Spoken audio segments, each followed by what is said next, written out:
अस्सलामुअलैकुम वरहमतुल्लाहि वबरकातुह। Education zone 2020 YouTube ચેનલમાં આપનું સ્વાગત છે। ધોરણ 12 ભૌતિક વિજ્ઞાનના વિદ્યાર્થી મિત્રો, અત્યાર સુધીની ચર્ચામાં આપણે ઓમના નિયમની મર્યાદાઓ, ડ્રિફ્ટ વેલોસિટી, સરેરાશ સમય એની આપણે અગાઉના વિડીયો લેક્ચરમાં ચર્ચા કરી। એ ટોપિકના રિલેટેડ તમને બુકમાં બે ઉદાહરણો આપેલા છે।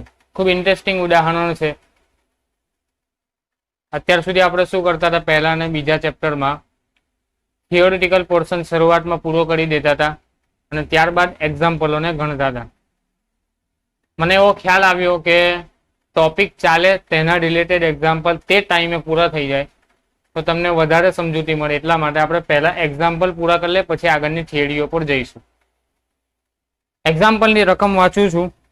1.5 એમ્પિયર વિદ્યુત પ્રવાહનું વહન કરતા અને 1 × 10⁻⁷ મીટર સ્ક્વેર આડછેદનું ક્ષેત્રફળ ધરાવતા એક તારમાંથી વહન પામતા ઇલેક્ટ્રોન માટે સરેરાશ ડ્રિફ્ટ વેગની ગણતરી કરો। એવું ધારી લો કે દરેક કોપરનો પરમાણુ લગભગ એક વાહક ઇલેક્ટ્રોન આપે છે, કન્ડક્શન ઇલેક્ટ્રોન આપે છે। કોપરની ઘનતા 9 × 10³ kg/m³ છે। परमाणु दरांक 63.5 एटॉमिक यूनिट है। ऊपर मळेला ड्रिफ्ट झड़प ने सामान्य तापमाने कॉपर परमाणु की उष्मीय झड़प साथे सरखामणी करो अने बीजू सुवाहक में आ ड्रिफ्ट गति माटे जवाबदार है ते विद्युत क्षेत्रनी प्रसरणनी झड़प साथे सरखामणी करो। 3 सवाल है। सौथी पहला तो तमारे ड्रिफ्ट वेग शोधवानो। तमने विद्युत प्रवाह आपेलो छे अने क्षेत्रफळ आपेलुं छे तो ड्रिफ्ट वेगનું सूत्र તમે જાણો છો। વિદ્યુત પ્રવાહના સંદર્ભમાં NEAVD આ સૂત્ર તમે જાણો છો। I બરાબર NEAVD। એના પરથી તમે જો VD ને કરતા બનાવો તો શું થશે? I ના છેદમાં NEA। તો આપણી પાસે બધી માહિતી છે। I નું મૂલ્ય છે વિદ્યુત પ્રવાહ 1.5 એમ્પિયર, ક્ષેત્રફળ છે 1 × 10⁻⁷ મીટર સ્ક્વેર, ई शू है इलेक्ट्रॉन नो वीजभार 1.6 × 10⁻19 कूलम। बाकी है तमारी संख्या घनता n। तो संख्या घनता केवी रीते फाइंड करशो? तो संख्या घनता नु व्याख्या शू है कि 1 मीटर³ जेटला विस्तार में रहेला इलेक्ट्रॉन नी संख्या, एने शू कहेवाय? संख्या घनता। आपणे संख्या घनता गणवानो प्रयत्न करीए तो आपणी पासे बे वस्तु छे। एक तो तमने घनता आपेली छे। शुं आपेली छे? घनता। घनता के 9 × 10³ kg/m³। अब आने आपणे किलोग्राम में छे तो ग्राम में फेरवी दईए तो रो शू थशे तमारी 9 × 10⁶ ग्राम/m³। ओके, 1000 वडे गुणवू पड़े तो 10⁶ थई जशे। आटली तमारी घनता छे। ओके, तो घनता एटले शुं? दर भाग्या कद, एटले के एकम कद दीठ आटलू दर धरावे छे कॉपरनो परमाणु। आ तमारो वाहक होय ए वाहक में एकम कद आपणे विचार ले 1 मीटर³ जेटलू कद विचार तो आटला विस्तार में केटलू दर धरावे छे कॉपरनो परमाणु? 9 × 10⁶ ग्राम जेटलू दर धरावे छे, अथवा 9000 किलोग्राम। 9 × 10⁻³ नो शुं मतलब? 9000 किलोग्राम जेटलू दर 1 मीटर³ जेटला विस्तार में कॉपरनो परमाणु धरावे छे एवुं मानी लो। ओके, हवे तमने शुं आपेलुं छे? बीजू परमाणु दरांक आपेलो। बीजું એવું કીધું છે કે કોપરનો એક પરમાણુ એક વેલેન્સ ઇલેક્ટ્રોન આપે છે વહન માટે। આપણે કીધેલું કે વાહકમાં જવાબદાર કણો કોણ હોય? ઇલેક્ટ્રોનો હોય, અને એ ઇલેક્ટ્રોન કયા હોય? મુક્ત ઇલેક્ટ્રોન। તો કોપરનો એક પરમાણુ એક વાહક ઇલેક્ટ્રોન પરિબળ તરીકે આપે છે વહન કરવા માટે।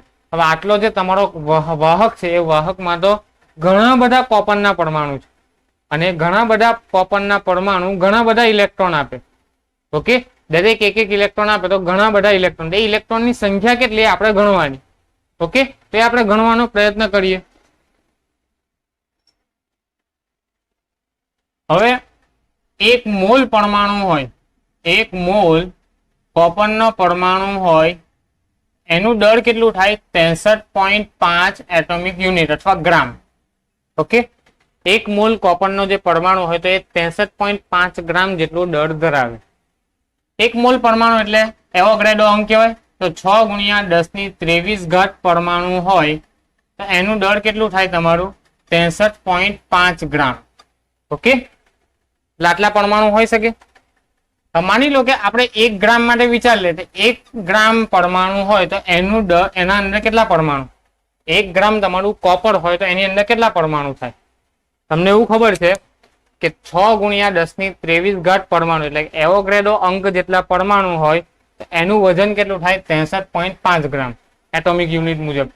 તો 6 ગુણ્યા 10⁻23 ઘાત પરમાણુ માટે આટલું વજન, તો 1 ગ્રામ પરમાણુ 1 ગ્રામ દળ માટે કેટલા પરમાણુ થાય તો એ તમારા કેટલા આવશે 6 ગુણ્યા 10⁻23 ઘાત છેદમાં 63.5. આ તમારો શું આવ્યા 1 ગ્રામ પરમાણુ 1 ગ્રામ દળમાં રહેલા પરમાણુઓ. ઓકે, 1 ગ્રામ દળમાં રહેલા કોપરના કેટલા પરમાણુ છે તમને અહીંયા મળી ગયા. તો આપણી પાસે જથ્થો કેટલો છે કે ભાઈ 9 ગુણ્યા 10⁻6 ઘાત ગ્રામ જેટલો જથ્થો છે. તો 1 ગ્રામમાં રહેલા પરમાણુનો જથ્થો તમારો આટલો હોય 6 ગુણ્યા 10⁻23 ઘાતના છેદમાં 63.5 આટલા પરમાણુઓ હોય. 1 ગ્રામમાં આટલા પરમાણુ હોય તો 9 ગુણ્યા 10�6 ઘાત ગ્રામમાં કેટલા પરમાણુ થાય એવું મેળવી શકો. તો 9 ગુણ્યા 10�6 ઘાતમાં કેટલા પરમાણુ થશે તો 6 ગુણ્યા 10⁻23 ઘાત છેદમાં 63.5 ગુણ્યા 9 ગુણ્યા 10�6 ઘાત આટલા તમારા શું આવશે પરમાણુ આવશે. ઓકે, કોપરના. આ તમારું કુલ દળ 9 ગુણ્યા 10�6 ઘાત શું છે આખા વાહકનું દળ. આખા વાહકના દળમાં કેટલા પરમાણુઓ છે એ પરમાણુઓ તમને અહીંયાથી મળી જાય. કેલ્ક્યુલેશન કરીએ આપણે તો કેટલું આવે જવાબ જોઈ લઈએ. તો આપણે કેલ્ક્યુલેશન કરીએ 9 × 54 ભાગ્યા 63.5 તો મને આન્સર મળશે 0.85. હવે 23 ને 6 કેટલા થશે 29. તો આપણે હું લખું 8.5 ગુણ્યા 10⁻28 ઘાત જેટલા પરમાણુઓ હશે. બરાબર છે, મને 0.85 આન્સર મળ્યો. 1 પોઈન્ટ આ બાજુ ખસી આવું તો 8.5 ગુણ્યા 10⁻28 ઘાત જેટલા પરમાણુ હશે. હવે સમજો આ જ તમારી સંખ્યા ઘનતા n થાય. કેમ? કારણ તમને બતાવું. એક પરમાણુ હોય તો 1 ઇલેક્ટ્રોન આપે છે. તમને વાક્યમાં કીધું છે કે કોપરનો એક પરમાણુ 1 ઇલેક્ટ્રોન આપે.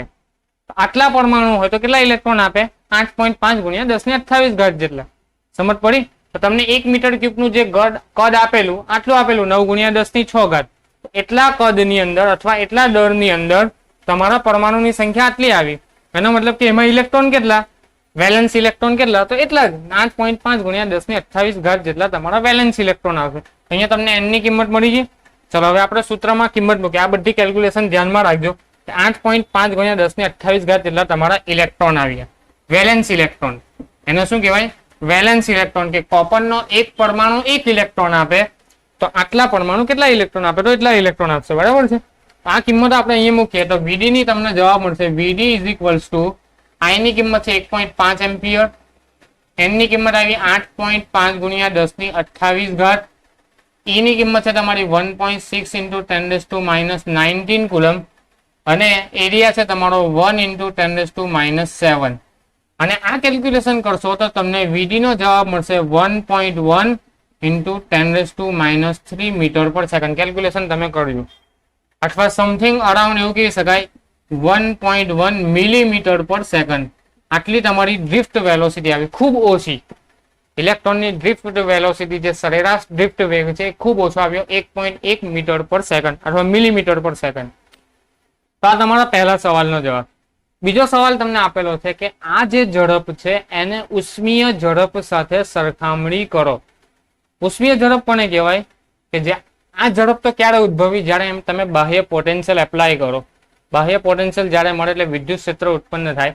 એ વિદ્યુત ક્ષેત્રની વિરુદ્ધ દિશામાં ઇલેક્ટ્રોન ડ્રિફ્ટિંગ કરે અથડામણ અનુભવીને, ત્યારે એનો વેગ આટલો આવે. હવે તમારો વાહક નોર્મલ ટેમ્પરેચરે પડેલો હોય ત્યારે એમાં જે કોલાઇઝન થાય, ઇલેક્ટ્રોન જે અસ્તવ્યસ્ત રેન્ડમલી ગતિ કરતા હોય ત્યારે મેં તમને કીધું 10⁵ થી 10⁶ ઘાત જેટલી ગતિ કરતા હોય, મીટર પર સેકન્ડની ઝડપથી ગતિ કરતા હોય. તો એ આપણે કેલ્ક્યુલેશન કરી કે ઉષ્મીય ઝડપ કેટલી. ઉષ્મીય ઝડપ માટે તમને 11મા ધોરણનું સૂત્ર ખબર હોય તો 1/2 mv² અથવા vrms² = 3/2 kbt. આવું તમે ભણીને આવેલા સ્ટીફન બોલ્ટ્ઝમેન કોન્સ્ટન્ટ પરથી તમને સમીકરણ મળતું હતું કે સરેરાશ ગતિ ઉર્જા એ 3/2 kBT જેટલી હોય. તો અહીંયાથી આપણે 2 કેન્સલ કરીએ. VRMS ને કરતા બનાવું તો VRMS બરાબર શું થશે? √3 kBT/m. આ તમને સૂત્ર મળે. 3/3 સ્ટીફન બોલ્ટ્ઝમેન નું તમારો અચળાંકનું જે મૂલ્ય આવે તે મૂકવાનું. તાપમાન તમારે 300 લેવાનું. સ્ટીફન બોલ્ટ્ઝમેન અચળાંક તમને ખબર છે, પાછળ પણ તમને આપેલો હશે પરિશિષ્ટમાં. તે કેબી ની કિંમત મૂકજો. તાપમાન 300 અને દળ તમને આપેલું છે કેટલું? 9 × 10⁶ અથવા 3 માં લે, કિલોગ્રામમાં લે તો કેજી. ઓકે, તો આટલું દળ તમને કોપરનું આપે. આ કેલ્ક્યુલેશન કરશો તો VRMS ની તમને જે વેલ્યુ મળશે તમને મળશે 2 × 10⁻³ મીટર/સેકન્ડ. લગભગ એટલી છે, 2 × 10⁻² મીટર/સેકન્ડ. આટલી વેલ્યુ મળે છે. ખરેખર જોવા જતા કેટલી થઈ? 200 મીટર/સેકન્ડ VRMS ની વેલ્યુ. અહીંયા કેટલી હતી? 1.1 મિલીમીટર/સેકન્ડ અથવા 1.1 × 10⁻³ મીટર/સેકન્ડ. અને આ રીતે લખ્યા તો શું લખાય? 0.0011 મીટર/સેકન્ડ. તો આ ઝડપ જુઓ અને આ ઝડપ જુઓ, ઘણો બધો તફાવત છે. અહીંયા 10⁻³ આવતી હતી, અહીંયા 10⁻² છે. તો બંનેનો ડિફરન્સ કાઢીએ તો 10⁵ મળે. એનો મતલબ એવો થયો કે ડ્રિફ્ટિંગ જે વેલોસિટી છે એ ઉષ્મીય ઝડપની સરખામણીમાં ખૂબ ઓછી છે. સમજ પડે છે?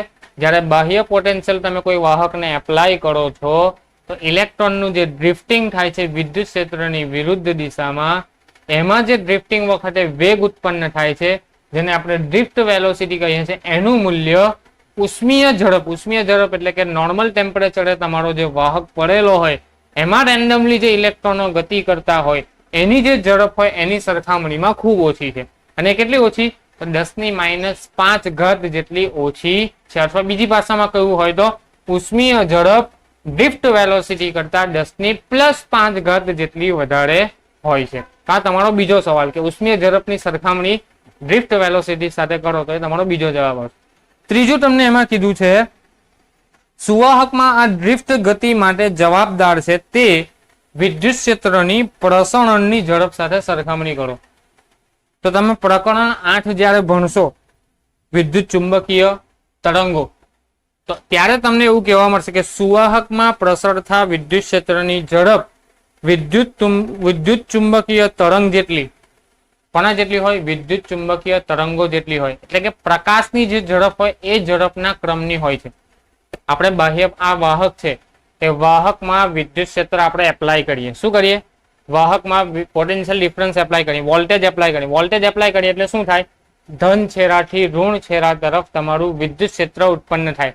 તો એ વિદ્યુત ક્ષેત્ર કેટલું જલ્દી ઉદ્ભવશે અથવા કેટલું જલ્દી પ્રસરણ પામશે આ છેડાથી લઈને આ છેડા સુધી વાહકના વિદ્યુત ક્ષેત્રનું પ્રસરણ કેટલું ઝડપથી થાય એ ઝડપ તમારે કહેવાની છે.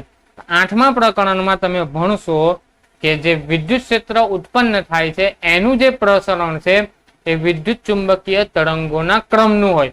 અને વિદ્યુત ચુંબકીય તરંગો છે એ પ્રકાશની ઝડપના ક્રમના હોય. તો પ્રકાશની ઝડપ કેટલી? 3 × 10⁸ મીટર/સેકન્ડ. કેટલી ઝડપ છે પ્રકાશની? 3 × 10⁸ મીટર/સેકન્ડ જેટલી ઝડપ છે. તો આટલી ઝડપથી તમારું વિદ્યુત ક્ષેત્ર પ્રસરણ પામશે. તો ખૂબ જ ઝડપથી તમારું વિદ્યુત ક્ષેત્ર એપ્લાય થઈ જશે જ્યારે પોટેન્શિયલ ડિફરન્સ એપ્લાય કરશો ત્યારે. તો તમે આ જે ઝડપ છે એની સરખામણી ડ્રિફ્ટ વેલોસિટી સાથે કરો તો તમને એવું જોવા મળે કે 10⁻11 જેટલી તમારી વધારે ઝડપ. આ જે વેલોસિટી આવી તમારી કોની આવી? વિદ્યુત ક્ષેત્રના પ્રસરણની ઝડપ આવી 3 × 10⁸ મીટર/સેકન્ડ. આ જે ઝડપ છે એ ડ્રિફ્ટ વેલોસિટીની સરખામણીમાં 10⁻11 ગણી છે. અથવા બીજી ભાષામાં કહીએ તો ડ્રિફ્ટ વેલોસિટી ઇલેક્ટ્રિક ફિલ્ડ અથવા વિદ્યુત ક્ષેત્રની પ્રસરણની ઝડપ કરતા 10⁻11 ગણી ઓછી છે. આ 3 સરખામણી ફરીથી સમજાવવા દાખલોને તમને એરિયા આપેલો હતો, વિદ્યુત પ્રવાહ આપેલો હતો, ઘનતા આપેલી હતી. ઘનતા પરથી તમને દર મળી જાય પર મીટર ક્યુબ. દળાંક આપેલો હતો, તમને એવોગ્રેડો નંબર ખબર છે. આ બધી ડેટાનો ઉપયોગ કરીને તમે I = NEA VD પરથી VD નું મૂલ્ય તારવી શકો. I/NEA. I નું મૂલ્ય ખબર છે, A નું મૂલ્ય ખબર છે, E નું મૂલ્ય ખબર છે. સંખ્યા ઘનતા શોધવા માટે આપણે થોડીક મેથેમેટિકલ એક્સપ્રેશન વિકસાવ્યું કે ભાઈ 1 મીટર ક્યુબમાં આટલું દળ 9 × 10⁶ જેટલું, બરાબર છે. તો એ દળ મુજબ તમારા પરમાણુની સંખ્યા કેટલી થાય? તો એક કોપરનો પરમાણુ એક વેલેન્સ ઇલેક્ટ્રોન આપે છે. એ મુજબ તમારી પરમાણુની સંખ્યા 8.5 × 10⁻28 જેટલી આવતી હતી. તો એટલી જ તમારી સંખ્યા ઘનતા થાય. સંખ્યા ઘનતામાં કિંમત મૂકો તો ડ્રિફ્ટ વેલોસિટીની કિંમત તમારી 1.1 મિલીમીટર/સેકન્ડ જેટલી આવે છે. તો આ તમારી ડ્રિફ્ટ વેલોસિટી આવે. એની સરખામણી આપણે ઉષ્મીય ઝડપ સાથે કરી. ઉષ્મીય ઝડપનું સૂત્ર ક્યાંથી લાવ્યા? તો 11મા ધોરણ પરથી કે 3/2 kT kBT પરથી 1/2 mv² તમને મળતું હતું 11મા ધોરણમાં. એના પરથી તમને VRMS નું મૂલ્ય મળતું હતું 200 મીટર/સેકન્ડ. એના પરથી એવું કહી શકાય કે ઉષ્મીય ઝડપ છે એ ડ્રિફ્ટ વેલોસિટી કરતા 10⁵ જેટલી વધારે છે. અને ત્રીજી બાબત કે ઇલેક્ટ્રોનની પ્રસરણની અથવા વિદ્યુત ક્ષેત્રના પ્રસરણની ગતિ એ વિદ્યુત ચુંબકીય તરંગોના ગતિ પ્રમાણે હોય, જે પ્રકરણ 8માં તમે ભણશો. એ કેટલી છે વિદ્યુત ચુંબકીય તરંગોની ઝડપ? પ્રકાશની ઝડપ જેટલી. પ્રકાશની ઝડપ કેટલી? 3 × 10⁸ મીટર/સેકન્ડ જેટલી. તો તમે એવું કહી શકો કે ઇલેક્ટ્રોનની ડ્રિફ્ટ ગતિ એ વિદ્યુત ક્ષેત્રના પ્રસરણની ગતિ કરતા 10⁻11 ગણી જેટલી ઓછી છે. આ તમારો 3.1 હતો. તો આ જ દાખલાને લઈને 3.2 એક્ઝામ્પલ છે. 3.2 એક્ઝામ્પલમાં તમને સિમ્પલી ખાલી સવાલો પૂછેલા છે. ખરેખર આ સવાલો જે તમને પૂછ્યા છે 3.2માં, એ સવાલો ખરેખર તમને ઉદ્ભવવા જોઈએ. તમારી વીડી કેટલી આવી? 1.1 મિલીમીટર/સેકન્ડ, અથવા બીજી ભાષામાં કહેતો 1.1 × 10⁻³ મીટર/સેકન્ડ. ખૂબ જ ઓછી ડ્રિફ્ટ વેલોસિટી આવી. આ જોઈને તમને ઘણા પ્રશ્નો મનમાં ઉદ્ભવવા જોઈએ. સૌથી પહેલો પ્રશ્ન તો તમને ઉદ્ભવવો જોઈએ, આટલી ઓછી ઝડપ છે તો સ્વિચ ઓન કરીએ છે કે તરત જ કરંટ કેમ લાગે? ઇલેક્ટ્રોનને તો આટલી ધીમી ઝડપ છે, ડ્રિફ્ટ વેલોસિટી આટલી ઓછી છે, તો કરંટ કેમ લાગે? એવા ઘણા બધા સવાલો તમારા મનમાં થાય. એ જ સવાલો તમને 3.2માં પૂછેલા છે. 3.2 નો પહેલો સવાલ,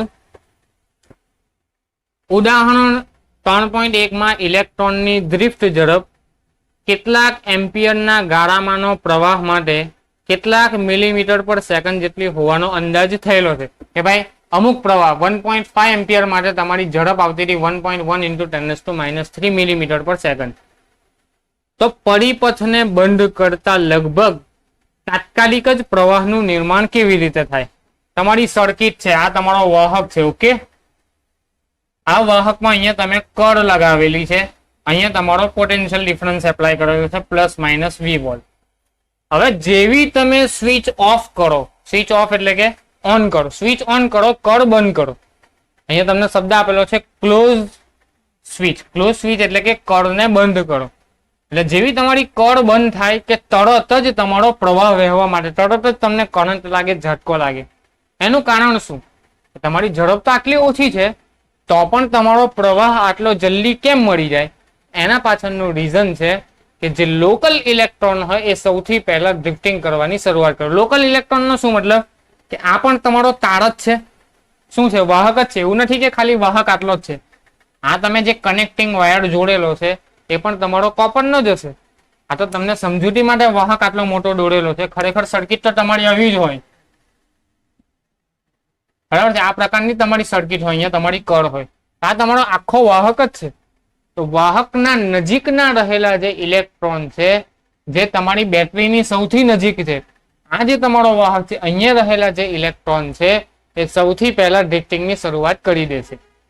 એટલે લોકલ ઇલેક્ટ્રોન કહેવાય. વિદ્યુત સ્થિતિમાન આપેલું હોય તે જગ્યાએ વાહક જે રહેલો છે એના જે લોકલ ઇલેક્ટ્રોન છે એ સૌથી ઝડપથી ડ્રિફ્ટિંગની શરૂઆત. એ રાહ નથી જોતા કે આ ભાઈ ઇલેક્ટ્રોન અહીંયાથી અહીંયા સુધી આવશે, 10 મિનિટનો સમય લાગશે, પછી આપણને ઝટકો લાગે. એવું નથી. જેવી તમે સ્વિચ ઓન કરો તરત જ તમને પ્રવાહ મળી જાય, તરત જ તમને ઝટકો લાગે. નેનો સેકન્ડ જેટલા સમયગાળામાં સૂક્ષ્મ સમયની અંદર તમારો પ્રવાહ વહેવાની શરૂઆત થઈ જાય. તો એના પાછળનું રીઝન શું છે? કે જે લોકલ ઇલેક્ટ્રોન હોય, અહીંયા વાયરમાં રહેલા જે ઇલેક્ટ્રોન હોય સૌથી પહેલા ડ્રિફ્ટિંગની શરૂઆત કરી દે. અને એ ડ્રિફ્ટિંગ થાય એટલે આપણને ઝટકો લાગે. ઓકે, બીજો સવાલ તમને પૂછેલો છે, ઇલેક્ટ્રોન ડ્રિફ્ટ એ વાહકમાં પ્રવર્તતા વિદ્યુત ક્ષેત્રને કારણે અનુભવાતા બળને કારણે ઉદ્ભવે છે. પણ બળ તો પ્રવેગ ઉત્પન્ન કરે, તો પછી શા માટે ઇલેક્ટ્રોન અચળ સરેરાશ ડ્રિફ્ટ ઝડપ પ્રાપ્ત કરે છે? આ પણ સવાલ ઇન્ટરેસ્ટિંગ છે. તમને એવું કીધું છે કે ઇલેક્ટ્રોન પ્રવેગિત ગતિ કરવો જોઈએ. તમે શું કીધું કે વાહક પર બળ લાગે, તમે વિદ્યુત ક્ષેત્ર એપ્લાય કરો, એ વિદ્યુત ક્ષેત્રના કારણે ઇલેક્ટ્રોન પર બળ લાગે. કેટલું લાગે? QE જેટલું. તમે કીધેલું F = QE જેટલું તમારું બળ લાગે, અથવા -E × E જેટલું તમારું બળ લાગે વિદ્યુત ક્ષેત્રની વિરુદ્ધ દિશામાં. તે બળને કારણે એક્સલરેટ થાય. એક્સલરેટ એટલે કે પ્રવેગિત થાય. તો પ્રવેગિત થતો હોવાથી એનો કંઈક પ્રવેગ હોવો જોઈએ, અથવા એ પ્રવેગી ગતિ કરતો હોવો જોઈએ. પણ તમે તો એવું કીધું કે ઇલેક્ટ્રોન સરેરાશ ડ્રિફ્ટ વેગથી ગતિ કરે છે. તો એના પાછળનું રીઝન શું છે? તો એના પાછળનું રીઝન સિમ્પલ અથડામણ. કે લેટીસ બિંદુઓ જે હોય તમારા ધન વીજભારના, એની સાથે સૌ પ્રથમ ઇલેક્ટ્રોન અથડાશે. માની લો કે અહીંયા મારો ઇલેક્ટ્રોન હતો, એને મેં વિદ્યુત ક્ષેત્ર એપ્લાય કર્યું, એના પર બળ લાગ્યું. બળ લાગ્યું એટલે પ્રવેગિત થયો, કંઈક પ્રવેગ પ્રાપ્ત કર્યો. એ પ્રવેગને કારણે આગળ વધશે. આગળ વધતાની સાથે જ એને લેટીસ બિંદુ સાથે અથડાશે, એટલે કોલાઇઝન થાય. કોલાઇઝન થાય એટલે જેટલો પ્રવેગ એને મેળવેલો હતો એ પૂરેપૂરો પ્રવેગ પોતાનો ગુમાવી બેસે. ફરીથી એને વિદ્યુત ક્ષેત્ર મળે, વિદ્યુત ક્ષેત્રના કારણે ફરી પ્રવેગિત થાય, ફરી પાછો કોઈ લેટીસ બિંદુ સાથે અથડાય, ફરી પાછો પોતાનો પ્રવેગ ગુમાવે. એટલે એ શું થાય? પ્રવેગ જે મેળવેલો હતો એ ગુમાવી બેસે છે. ગુમાવી બેસે છે એટલે પ્રવેગિત ગતિ નથી કરતો, ઘસરાઈને ડ્રિફ્ટ ગતિ કરે. અને ડ્રિફ્ટ ગતિ કરે છે એટલા માટે આપણે એને સરેરાશ ડ્રિફ્ટ વેગ તરીકે સ્વીકારીએ છીએ. હા, તમારો બીજા સવાલનો જવાબ. ત્રીજો સવાલ તમને કીધું છે કે ઇલેક્ટ્રોનની ઝડપ ખૂબ નાની, આપણે કીધું 1.1 × 10⁻³ મીટર/સેકન્ડ જેટલી છે. ઇલેક્ટ્રોનના વીજભારનું મૂલ્ય પણ નાનું, 1.6 × 10⁻19 કુલમ, આટલું નાનું. તે છતાં સુવાહકમાં ખૂબ મોટા પ્રમાણમાં વિદ્યુત પ્રવાહ કેમ મળે? તો સિમ્પલ રીઝન આપણે કીધેલું, પર મીટર ક્યુબ ઇલેક્ટ્રોન ડેન્સિટી 10⁻28. એનો મતલબ એવો કે 1 મીટર ક્યુબ જેટલા વિસ્તારમાં ઓછામાં ઓછા 10⁻28 જેટલા ઇલેક્ટ્રોનો હોય. હવે તમે મલ્ટીપ્લાય કરો, એક ઇલેક્ટ્રોનનો વેગ આટલો, એક ઇલેક્ટ્રોનનું મૂલ્ય 1.6 × 10⁻19. એવા આટલા ઇલેક્ટ્રોન 10⁻28 જેટલા ઇલેક્ટ્રોનો હોય તો તમારું ઓબ્વિયસલી સિમ્પલ વસ્તુ છે, તો તમારો પ્રવાહ મળવાનો જ મોટો પ્રમાણમાં. એક તમારા 10⁻19, 10⁻3, 1.1. તો આ તમારી 1.1 × 10⁻³ તમારી એક ઇલેક્ટ્રોનની ઝડપ. 1.6 × 10⁻19 તમારો એક ઇલેક્ટ્રોનનો વીજભાર. અને એવા કેટલા ઇલેક્ટ્રોન? 10⁻28. તો આ 28 -19 ને 3 22. તો આ 22 અને 28 તો પણ 6 તો બચે. એનો મતલબ એવો કે તમારી સંખ્યા ઘનતા ઘણી વધારે છે, ઇલેક્ટ્રોનની ડેન્સિટી ખૂબ વધારે છે. એનો મતલબ કે ડેન્સિટી વધારે હોવાના કારણે ઘણા બધા ઇલેક્ટ્રોન ભાગ ભજવે. ઘણા બધા ઇલેક્ટ્રોન ભાગ ભજવે એટલે નાનું મૂલ્ય હોવા છતાં પણ તમને મોટા પ્રમાણમાં વિદ્યુત પ્રવાહ મળે. વેગ નાનો છે, ઇલેક્ટ્રોનનો વીજભાર પણ નાનો છે, પણ સંખ્યા વધારે છે. ઇલેક્ટ્રોનની સંખ્યા પર મીટર ક્યુબ ઘણી વધારે છે, એટલા માટે તમને મોટા પ્રમાણમાં પ્રવાહ મળી શકે છે. ચોથો સવાલ તમને એવું કીધેલું છે, ધાતુમાં ઇલેક્ટ્રોન જ્યારે નીચા સ્થિતિમાન તરફથી ડ્રિફ્ટ થાય તો શું એનો અર્થ એવો જ થયો કે બધા જ મુક્ત ઇલેક્ટ્રોન એક જ દિશામાં ગતિ કરશે? તમને શું કીધું છે કે અહીંયા વિદ્યુત ક્ષેત્ર જેવું એપ્લાય કરશો તેવું ડ્રિફ્ટિંગ થશે. ડ્રિફ્ટિંગ થાય તો શું 10⁻28 જેટલા તમામ ઇલેક્ટ્રોન એક જ તરફ ગતિ કરશે? તો ના, એવું નથી, એવું નહીં થાય. અમુક ઇલેક્ટ્રોનો પાછા પણ ફરી જાય, અમુક ઇલેક્ટ્રોનો અથડામણ થઈને કોલેપ્સ પણ થઈ જાય. કે ભાઈ આ તમારો વાહક છે, એમાંનો એક ઇલેક્ટ્રોન અહીંયાથી નીકળ્યો, આ લેટીસ બિંદુ સાથે અથડાયો, ફરી આ બાજુ ગયો, ફરી આ બાજુ આવ્યો, ફરી આ બાજુ, આ રીતે તમારી અથડામણ થશે. એટલે એવું ના કહી શકાય કે ઇલેક્ટ્રોન એક જ દિશામાં ગતિ કરે છે. જુદી જુદી દિશાઓમાં ગતિ પણ કરે. 10⁻28 માંથી અમુક ઇલેક્ટ્રોનો જાય, અમુક ઇલેક્ટ્રોનો ન પણ જાય, એવું બની શકે. ઓકે. અને ચોથો સવાલ કીધો છે કે બે ક્રમિક અથડામણ વચ્ચે ઇલેક્ટ્રોનનો પથ વિદ્યુત ક્ષેત્રની ગેરહાજરીમાં અને વિદ્યુત ક્ષેત્રની હાજરીમાં સુરેખ હશે. તો વિદ્યુત ક્ષેત્ર ના હોય તો અથડામણ વચ્ચેનો પથ તમારો સુરેખ જ આવશે. કે ભાઈ આ તમારો એક લેટીસ બિંદુ છે, આ તમારું બીજું લેટીસ બિંદુ છે. શરૂઆતમાં પણ અથડામણ તો ચાલશે જ, અસ્તવ્યસ્ત ગતિ છે એના કારણે લેટીસ બિંદુ સાથે અથડાશે, પણ ત્યારે જે સમય આવશે એ તમારો સરેરાશ સમય, એવરેજ સમય તમારો રેન્ડમ હશે, એટલે કે નિયમિત હશે.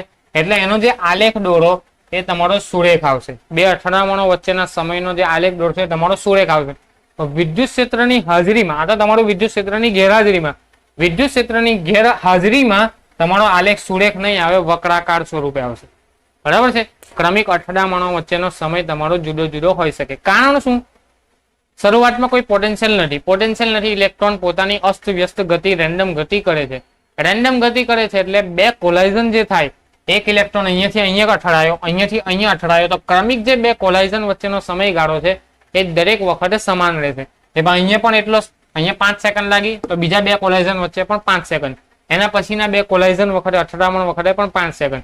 એટલે રેન્ડમ વધે છે, સરખો વધે છે, નિયમિત વધે છે. એટલે એનો આ ગ્રાફ તમને સુરેખ મળે વિદ્યુત ક્ષેત્રની ગેરહાજરીમાં.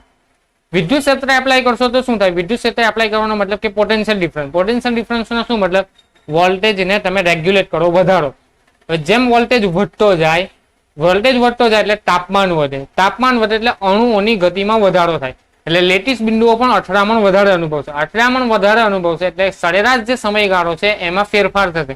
કે ભાઈ શરૂઆતના બે કોલાઇઝન થાય, અહીંયાથી અહીંયા સુધી જે અથડામણ થાય એમાં ધારો કે તમને 5 સેકન્ડ લાગતી હતી, તાપમાન વધ્યું, વોલ્ટેજ વધ્યો, વિદ્યુત ક્ષેત્ર વધ્યું. વિદ્યુત ક્ષેત્ર વધ્યું એટલે અથડામણ વધે. અથડામણ વધે એટલે બે ક્રમિક અથડામણો વચ્ચેનો સમય તમારો ઘટે. એટલે એ જે આલેખ આવશે તમારો સુરેખ નહીં આવે, વક્રાકાર આવી શકે.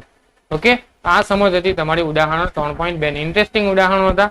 આજના વિડીયો લેક્ચરમાં આટલું ઇનફ છે. Okay, thank you.